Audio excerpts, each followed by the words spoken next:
Всем здравствуйте! Продолжаю восстанавливать эти орхидеи, которые вновь ко мне прибыли. Сейчас одна из самых тяжелых — это вот данная орхидея. Очень красивая. Но, ребят, я столкнулась в этот раз не только с корневыми гнилями, а также с гнилями, которая произошла из точки роста. У орхидеи на данный момент ее нету. Это та орхидея, которая будет в будущем только лишь наращивать деток. Посмотрите, ребят, какая она красотка. Вообще шикарная и обалденная. Ой, непередаваемый, конечно, окрас. Изумительная. Но ей, ребят, сказочно не повезло. Эта орхидея, она уже не будет никогда полноценной, потому что, видите, точки роста нет. Она сгнила.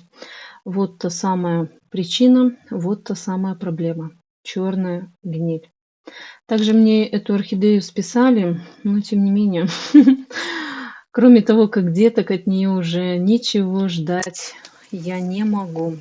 Если я сейчас оставлю цветонос, то бывает, конечно, что из этих почек орхидейки наращивают еще цветоносы.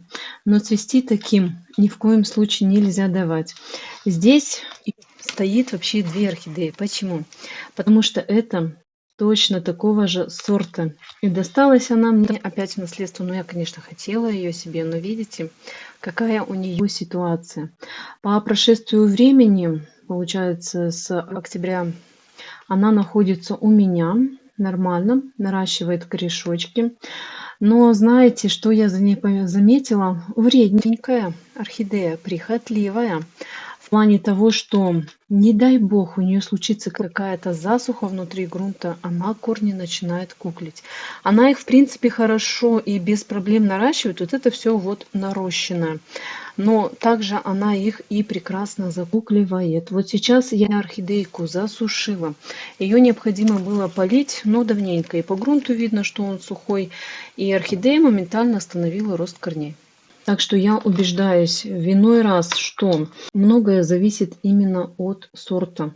Есть беспроблемные, там чисто белые, чисто розовые, а чем круче сорт, тем больше приходится с ними заморачиваться. И так как я вижу, что у нее была корневая гниль, но вроде бы на данный момент остановилась, но все равно сейчас я в полив ей еще буду давать привикур. В наличии, ребят, есть, обращайтесь. Почта России могу отправлять. Здесь он у меня уже приготовлен. Заодно покажу, как я их поливаю. Такие орхидеи, которые растут в мху. Просто вот так в поддончик налью воды, буквально полный.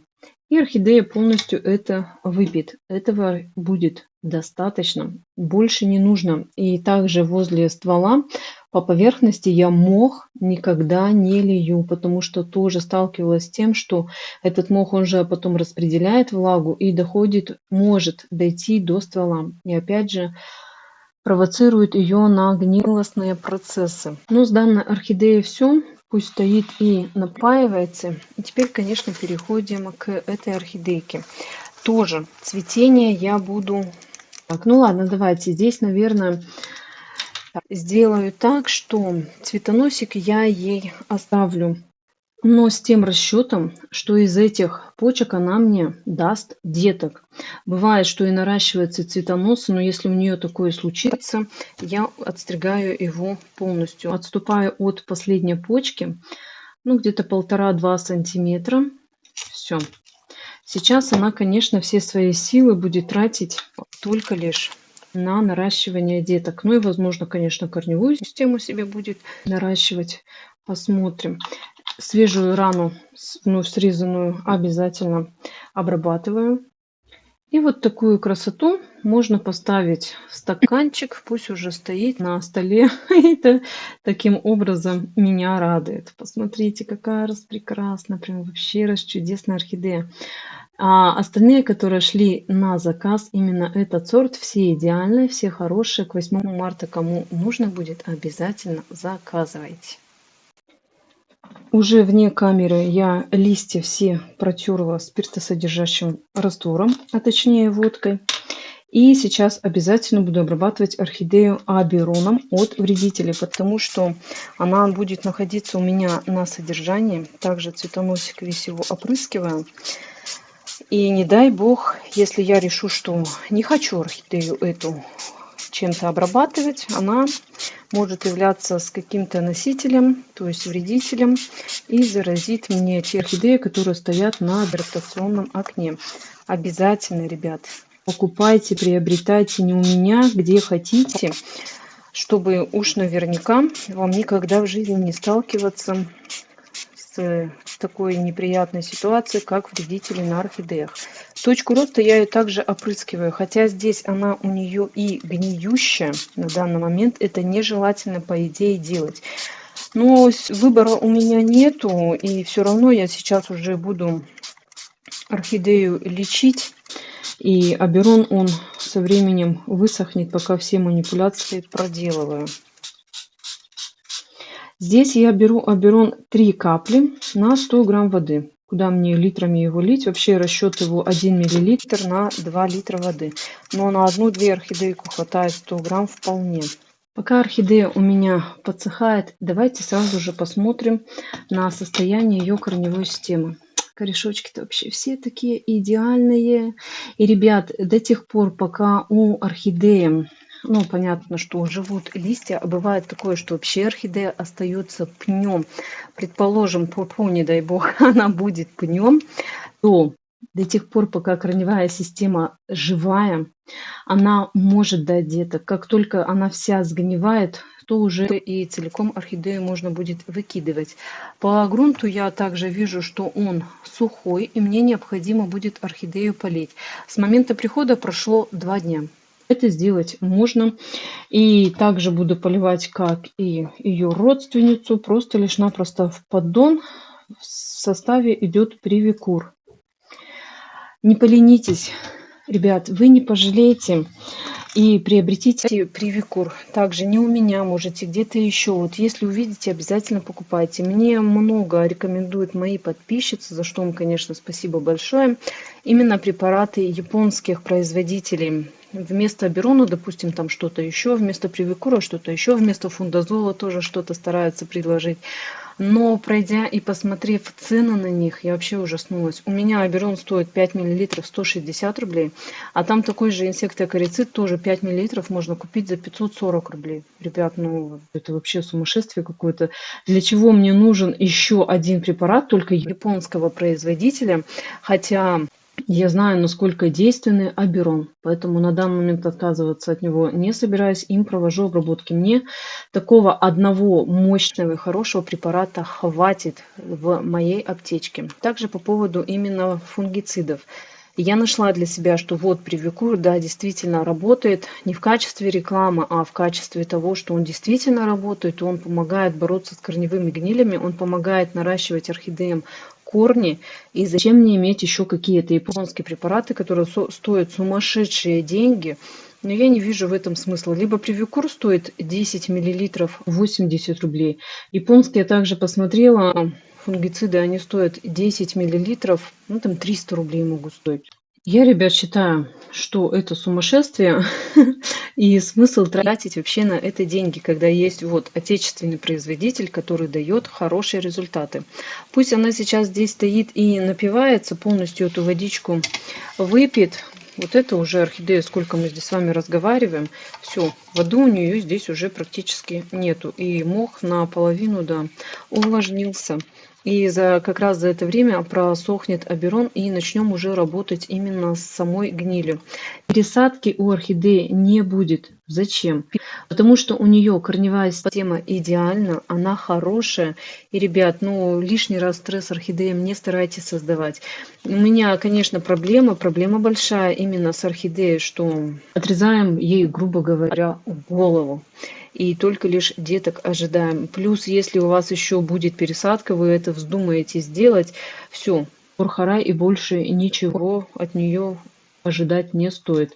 И смотрю, также мох, он очень близко расположен именно к шее. Я сейчас его тоже, ну, вне камеры уже здесь уберу, потому что лишний раз, вот видите, шея вон там далеко находится, а мох вот прям Здесь весь у листьев, он ее шею всю полностью закрыл. И убирать необходимо обязательно, когда вы покупаете орхидею в мху, смотрите этот момент. Потому что потом бывает так, что польешь и чуть ли не полностью на 100% увлажняется мох. И когда он влажный, близко соприкасается с шеей и начинает опять же провоцировать еще больше на гнилостные процессы. У нас и без того тут гниет. И мы еще будем влажным мхом все это провоцировать. Вот так все подсняла. Все, шеечка у нас свободная. Орхидея у меня высохла уже вся, напоилась уже полностью. И приступаем к операции. Вот это место удаляем. Сразу же лист можно полностью его снять, потому что он здесь держится ни на чем абсолютно. И смотрим, конечно, до какой степени все это ушло туда вглубь. Беру обязательно обработанный скальпель, который также вы можете у меня приобрести. И пинцеты, и скальпели вообще у меня есть все. Так, и начинаем, конечно же, уже срезать. Здесь тяжело будет скальпелем не резать. Я возьму секатор и начну все иссекать. Вот видите, вот это вот гниль. Вот она, насколько далеко прорастает. И, скорее всего, вот этот лист я его тоже удалю, потому что он мне мешает работать. Сейчас мне необходимо полностью иссечь место заражения. Пусть остается и два этих листика. Ничего страшного в этом нет. Орхидея все равно сможет, я думаю, что нарастить деток. И тоже, видите, листик убрала. Теперь без проблем я смогу добраться до места заражения. Даже сейчас еще видно, что здесь присутствует до сих пор эта гниль. И вот так вот по чуть-чуть стараемся все иссекать. Именно этой гнили и стараюсь сохранить наибольшую часть здоровой ткани. Уже аккуратненько работаю скальпелем. Далее в одном месте справа целая хорошая ткань, а посередине еще остается эта грибковость. Иссекаю оставшуюся часть гнили и думаю, что там уже больше ничего не должно быть. Аккуратненько, стараясь максимально сохранить часть ствола. Но что-то смотрю, оно туда вглубь уходит. Смотрите, ребят, зачищаю, и вот это до сих пор еще нездоровая ткань. Нужно это все убирать до конца. До конца здесь зачистила, и вот это вот, ну так как будто смотрится пятнышко. Это я просто скальпелем ковырнула, туда сделала отверстие, ну зачищала. И там теперь уже ничего нет, и оно видится как будто бы пятно больное. Нет, это нормально, там внутри уже дальше здоровая ткань. Следующие какие мои действия? Обязательно вот это вот место мы должны прикрыть либо Максимом, либо фундазолом, который в наличии у меня также есть. Но я привыкла всегда именно в таких ситуациях работать с фундазолом, и он меня всегда и постоянно спасал. Я вот такие ситуации даже никогда Максимом не прорабатывала. Потому что Максим, он не настолько сильный, как фундазол. Вы можете его сделать в виде кашицы, а я просто вот так туда его накладываю. Обязательно необходимо все проработать, все места, где мы что-то срезали, что-то обрабатывали. Хорошенечко вот так все прям промазываю. Далее фундазол я также запечатываю, убираю. Потом обязательно перчатки и инструменты, когда я работаю с фундазолом, все хорошенечко промываю. И вот так это все будет выглядеть. Теперь уже фунгицид будет действовать и давать тот хороший эффект. И, конечно же, предотвратит гниль. Дальше уже здесь ничего гнить не должно. И, ребят, при обработке ни в коем случае место среза не оставляйте так, как есть. Кто-то пытается даже перекисью водорода проработать, но смысл от нее? Перекись водорода, у него абсолютно другие функции, так скажем, и он никакой не фунгицид, и он не борется с какими-то грибковыми заболеваниями. Если фундазола нет, ну, максимум, что вы можете взять, это Максим, продается в любом цветочном магазине. Ребят, чтобы не быть голословной, я хочу вам показать в пример вот такую вот орхидею. Посмотрите, у нее также изначально была нарушена точка роста. Так, ну ее плохо видно. Там, где сидит сейчас деточка, это вот детка, из поврежденного места начала наращиваться данная детка. И на сегодняшний момент детка нарастила приличные корни. Посмотрите, какой длины. И их можно было бы уже, конечно, ее можно было бы уже пересадить. Но я дождусь весны. Сейчас я трогать ее пока не стану, потому что весной она лучше всего приживется. И корни уже начали уходить вглубь и вовнутрь. Так что, дорогие мои зрители, ни в коем случае вот такие орхидеи не выкидывайте. Они прекрасно имеют свойство размножаться. Подержу в руках ту красоту, которая осталась. Как я ранее сказала, у орхидеи, конечно же, печальный и сложный случай. Дальнейшие мои действия, она обязательно будет стоять на адаптационном окне.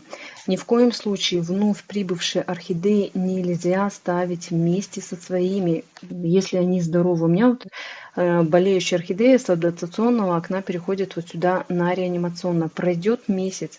Если я не увижу никаких проявлений грибковости, не увижу никаких вредителей, я спокойно могу поставить орхидейку вот сюда. Обязательно в полив буду давать фунгицид Привикур. Полива 3 для орхидеи будет достаточно. Она за это время себя покажет. Я ранее уже сказала, ребят, это делать просто необходимо. Потому что вроде бы с виду нормально, хорошая, идеальная орхидея, а потом бац, и какой-то стресс. И также орхидея начинает портить корневую систему, начинается гниль на шее и так далее. Предотвратите этот момент. Если не привикур, купите биологические какие-то фунгициды и обязательно хотя бы раза 3 вы их пролейте. Больше ничего с данной орхидеей делать мне не нужно. Единственное, остается ждать деточку. Если она будет, я вам обязательно ее покажу. Конечно, этот процесс, ну, не за неделю, не за 2, не за месяц. Бывает и 3 месяца, даже полгода приходится ждать, когда такие орхидеи наращивают деток. Но это уже когда совсем пень. А когда у орхидеи есть листья, какие-никакие, пусть даже точки роста и нет, благодаря этим 2 листьям орхидея будет также получать солнце и проводить весь фотосинтез, который необходим для орхидеи в целом.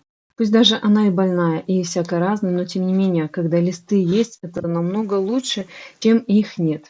Спасибо, ребят, всем большое за просмотр. Пожелайте обязательно орхидейке скорейшего восстановления. Всем всего самого доброго. Всем пока.